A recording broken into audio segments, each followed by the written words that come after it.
Daiane Souza e eu vou te falar algumas coisinhas importantes para o seu futuro. Então assiste esse vídeo até o final e vem comigo. Sistema Especial de Liquidação e Custódia, a nossa queridinha Selic. Ela é a taxa básica de juros do sistema econômico brasileiro e de longe ela determina a saúde do mesmo. O Copom, que é o Comitê de Políticas Monetárias do Banco Central, é que determina a cada 45 dias o valor da taxa Selic. A partir da taxa Selic é possível ter uma noção de quanto de dinheiro há no mercado, já que ela é uma taxa de juros que ela é praticada dos bancos para o governo. O governo pega emprestado dinheiro com os bancos e os bancos esperam esse retorno com os juros, e o acumulado desses juros seria a taxa Selic. Quando a Selic está em alta, os bancos tendem a emprestar mais dinheiro para o governo, porque esses investimentos, esses empréstimos, eles são mais atrativos, eles possuem um retorno mais atrativo para os bancos e investidores, porque é possível emprestar dinheiro para o governo, né? É uma modalidade de renda fixa, de investimentos de renda fixa, na verdade, que é o Tesouro Selic. Mas quando a Selic está em alta também, isso tende a ser prejudicial para as empresas e o consumidor, porque, por exemplo, as compras parceladas, ela tende a ficar mais caras. Os juros cobrados em cima dessas compras, elas tendem a ficar mais caros. E a tomada de empréstimos dos bancos também. Quando a Selic cai, os bancos eles tendem a emprestar mais dinheiro para as pessoas físicas e empresas, porque isso gera um retorno maior para eles do que emprestar para o governo. E quando isso acontece, a tomada de crédito ela fica muito mais barata. Então, pegar dinheiro emprestado do banco, quando a Selic está baixa, você vai pegar os juros por um preço menor. Porém, a inflação tende a aumentar. E o que é a inflação? Quando a Selic é um parâmetro para o percentual de juros sobre algum investimento, a inflação é o percentual da subida de preços de um produto ou de vários produtos do mercado em geral. Ela não é definida por nenhum órgão, mas o Copom ele tenta controlar a inflação do país subindo e descendo o valor da Selic, por exemplo. O valor da Selic atualmente ele é de 2,25 ao ano. Recentemente, no mês de junho, o Copom ele reduziu ainda mais a taxa Selic, que já era de 3% ao ano, para 2,25% ao ano. Então a inflação ela subiu. A inflação ela é importante e existem alguns índices que são baseados e seguem a inflação, como por exemplo o IPCA, que é o Índice de Preço ao Consumidor Amplo. O IPCA ele é considerado o índice oficial da inflação no país.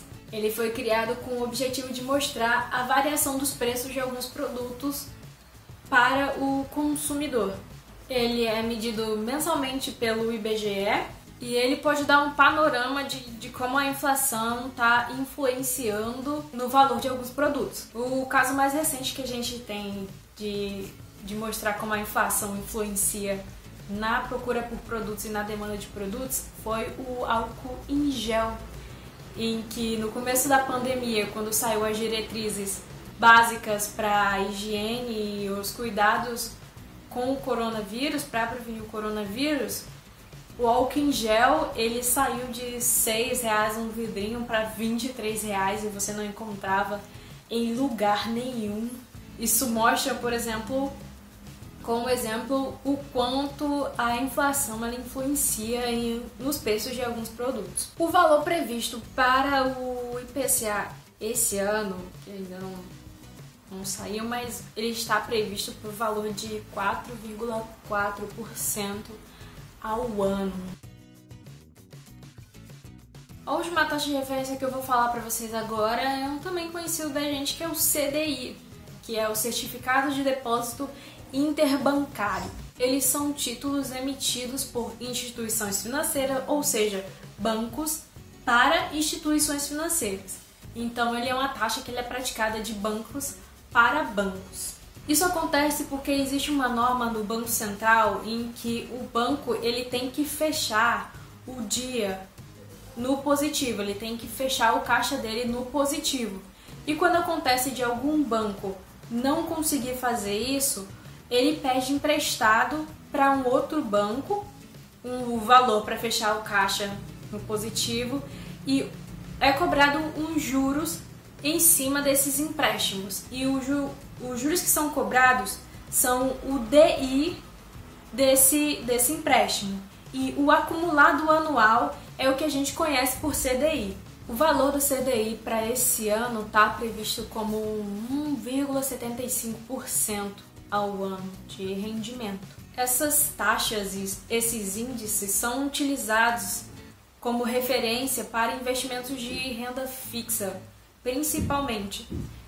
E para alguns fundos de investimentos também, que são mais conservadores e que tentam não correr tantos riscos. Então, sempre que você for olhar algum investimento de renda fixa, ele vai estar diretamente indexado a um dessas taxas e índices, e você já vai saber mais ou menos o quanto você vai lucrar com aquele investimento. Por exemplo, se você vai fazer um investimento no Tesouro Selic, a rentabilidade que você vai ter no ano vai ser de 2,25%, que é o valor da Selic atualmente. E isso já dá para você ter uma ideia de como selecionar o ativo mais correto para você. Então, era basicamente isso o que eu queria te mostrar no vídeo de hoje. Esteja ciente dessas taxas quando você for fazer qualquer tipo de investimento, porque elas estão presentes sim em muitos deles são indexados e têm referências nessas taxas e nesse índice que eu acabei de te falar. Então era isso, muito obrigada por você ter assistido esse vídeo até aqui. Deixe essas informações anotadas em um lugar da sua casa para você ter acesso a elas nos próximos vídeos, porque eu vou falar mais delas por aqui, então caso você esqueça, você já tem aquela anotação e você já consegue, então você já vai saber logo de cara do que é que eu estou falando. Então era isso, muito obrigada por você ter assistido esse vídeo até aqui e até o próximo vídeo.